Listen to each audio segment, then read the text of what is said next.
¿Qué tal? ¿Cómo están, amigos y amigas de esta comunidad? Como siempre, un gusto, como siempre, un placer que nos acompañen.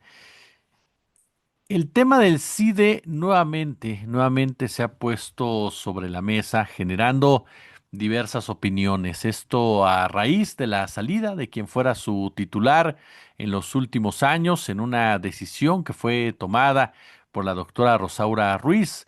Hay quienes han cuestionado directamente esta decisión, asegurando que se está entregando nuevamente el instituto al neoliberalismo. Hay quienes la respaldan, considerando que el ahora podríamos decirlo así, ex titular, aunque él todavía está llevando a cabo diversas acciones a este respecto, pues simple y llanamente tendría en un momento dado que haberse ido desde antes porque no ha estado aportando nada realmente a la discusión en torno al CIDE. Pero hay una historia del CIDE que vale la pena, por supuesto, explorar y profundizar en muchos sentidos, más allá del caso de José Antonio Romero, y que tiene que ver con Acteal. ¿Y quién mejor que mi querido Luis Hernández, a quien por supuesto saludo con muchísimo gusto para platicarla? Luis, ¿cómo estás? ¿Qué dices? Encantado, Jesús. Muchas gracias por la invitación a esta charla contigo.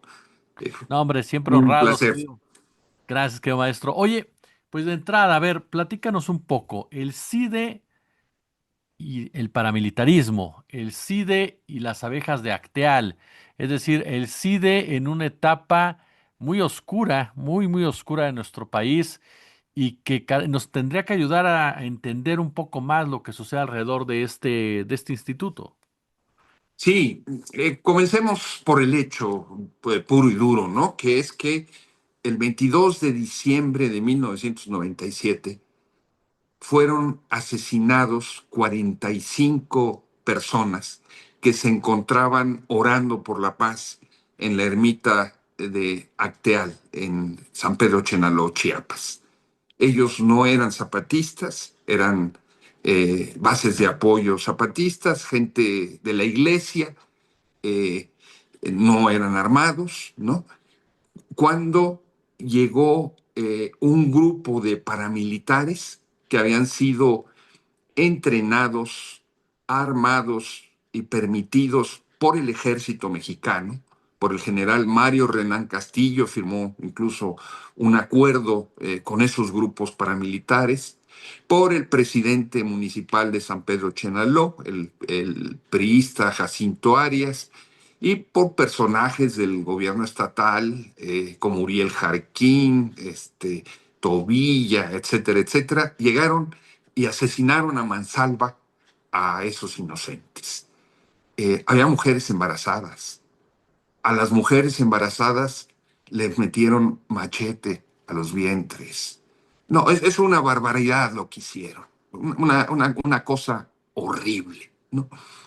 Y eh, no fue como se quiso presentar, hay que decirlo con todas sus palabras. Personas como Héctor Aguilar Camín quisieron presentar aquello como un conflicto por un banco de arena, ¿no? Eh, Otros como un conflicto religioso. Pues no era un conflicto religioso porque no estaban disputando ninguna cuestión de fe, y entre los paramilitares había evangélicos, pero también había quienes no lo eran, en fin. Sino que fue parte de la estrategia de contrainsurgencia que se siguió en aquellos años en contra del Ejército Zapatista de Liberación Nacional, ¿no? Se trataba de vaciar sus bases sociales a los grupos que estaban en resistencia, aunque no estuvieran armados, para dejar al zapatismo como una fuerza marginal. De manera que Acteal fue el hecho más grave, pero hubieron casi más de 100 muertos en la zona norte, en la región Chol, con el grupo paramilitar de Paz y Justicia. En otros lugares con grupos como el de los Chinchulines. O sea, fue un fenómeno generalizado el del paramilitarismo. Y en Acteal se cometió esta barbaridad. Bueno, una parte, no todos, pero una parte de los paramilitares que participaron directamente en la acción fueron detenidos y apresados. Recordemos que como consecuencia de esa masacre tuvo que renunciar Emilio Chalfet a la Secretaría de Gobernación, tuvo que renunciar el gobernador de Chiapas y llegó en su lugar el que eran apodado como el Croquetes Albores, Albores Guillén. O sea, hubo un gran cambio, un reconocimiento del crimen que se había cometido. Eh, Se trató de lavar ese crimen de Estado, porque fue un crimen de Estado, no hay otra forma de definirlo, me parece, escribiendo por parte de la Procuraduría de Ignacio Madrazo, era el procurador en aquel entonces, el famoso libro blanco de Acteal. Algunos escritores como Gustavo Irales escribieron la versión de Acteal de lo que fue el Móndrigo del movimiento del 68, una versión calumniosa, lleno de falsedades y todo, para tratar de justificar esta masacre, ¿no? Pero ahí están los hechos, ¿no? Son hechos dramáticos y estos paramilitares fueron detenidos. Insisto, se trató de un crimen de Estado del que estuvo al tanto no solamente el secretario de Gobernación, sino el presidente Ernesto Zedillo, que era el jefe de las Fuerzas Armadas, ¿no? En aquellos años. La responsabilidad llega hasta allí. Recordemos que una parte de las víctimas de Acteal, no todas, incluso llevaron el juicio a Estados Unidos, ¿no?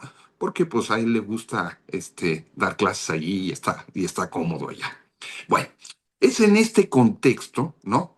En donde comienza a organizarse toda una maniobra para liberar a esos paramilitares que cometieron el asesinato. Y esta maniobra tiene distintas vertientes.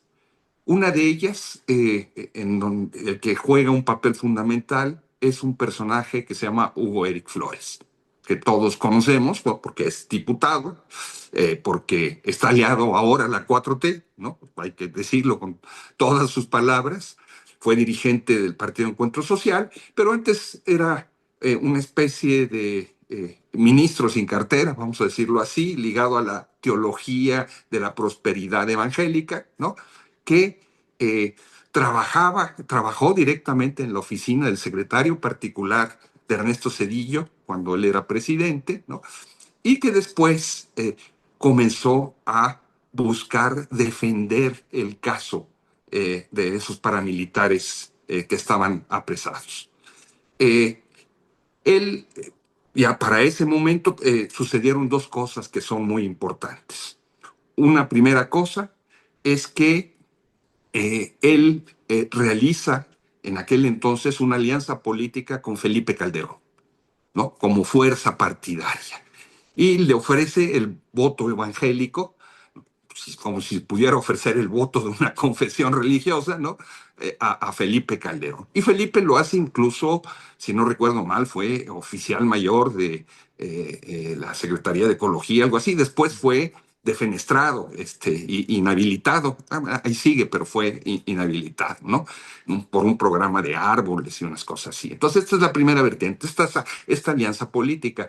Y como parte del acuerdo político entre la fuerza que representaba Hugo Eric Flores y Felipe Calderón, estaba el asunto de la liberación de los presos de Acteal. Está en el convenio que ellos realizaron. Pero curiosamente, o casualidad, ¿no? Hugo Eric Flores era también, según esto, investigador del CIDE, ¿no?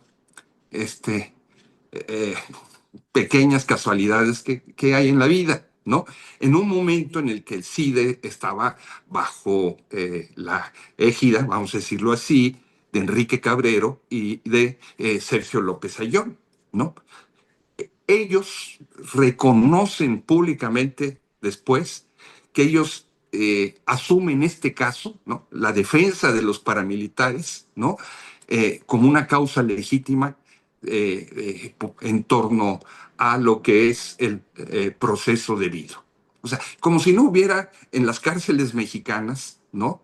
centenares de indígenas presos injustamente por delitos que no cometieron, como si no hubiera mujeres que están presas por suspender su embarazo, que fue producto de una violación y situaciones así, como si no hubieran todos esos casos.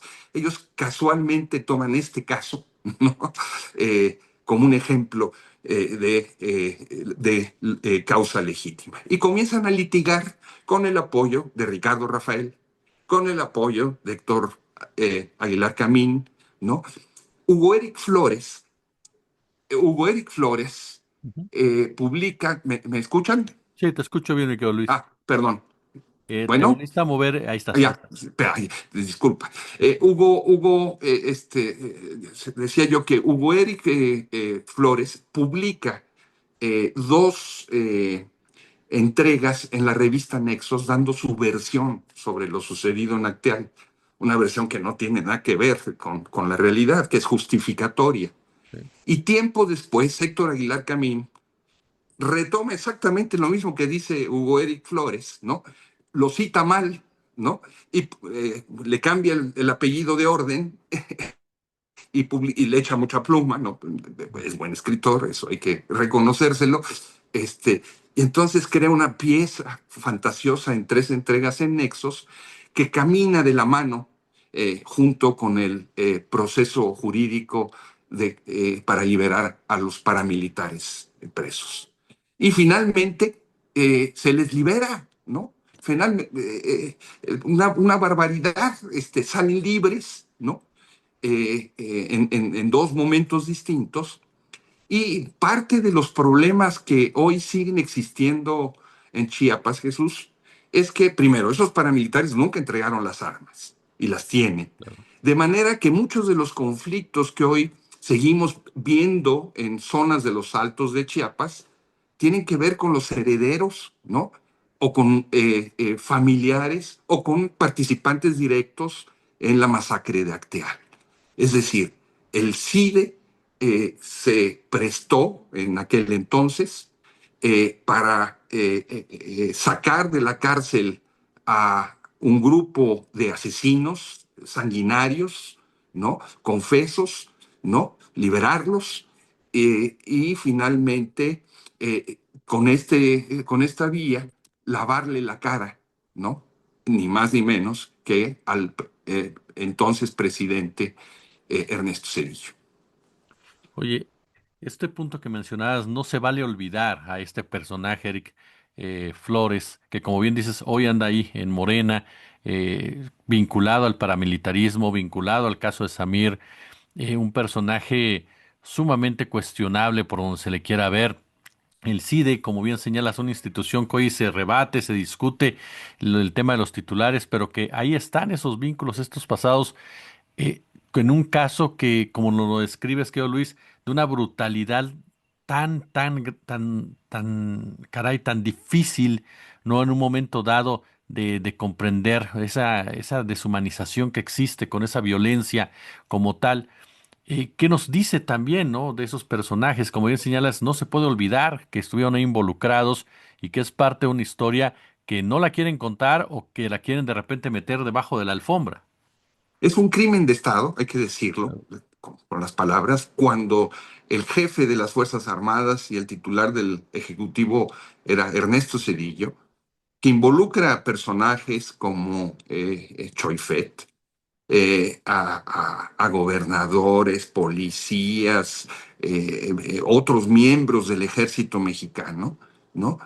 Y que una institución académica y de investigación de excelencia como la del CIDE, ¿no? Se presta a una maniobra jurídica para lavarle la cara a este crimen de Estado y a sus responsables para poner en libertad a estas personas que fueron detenidas una buena parte de ellas en el acto cuando se iban a enterrar a las víctimas de Acteal, ¿no? Montaron una provocación que casi cuesta más muertos, gracias a la intervención del obispo Samuel Ruiz, la cosa no llegó a mayores. Están los testimonios de reporteros como Hermann Bellinghausen, que estaban allí en el lugar de los hechos en ese momento, ¿no? Pero pudo haber sido mucho peor, ¿no? Entonces se les detiene, ¿no? Este, y luego se desarrolla todo un proceso legal, según esto, para exculparlos de un crimen atroz que cometieron. Insisto, asesinaron a mujeres embarazadas, a nonatos, a 45 personas que siguen esperando justicia, porque no se ha hecho justicia a pesar de lo que se diga, y ahí está el grupo de las abejas reivindicando a sus muertos, a sus mártires, y que se haga justicia. Y bueno, yo no conozco que el CIDE haya hecho ninguna autocrítica de esta terrible operación de lavado de cara que realizó, ¿no? Pero para principio de cuentas, las víctimas, las abejas, sus familiares no olvidan y ponen cada 22 de diciembre el dedo en el renglón, ¿no? Y exigen que haya un esclarecimiento real, castigo a los culpables, ¿no? Que se haya verdad y justicia en ese caso.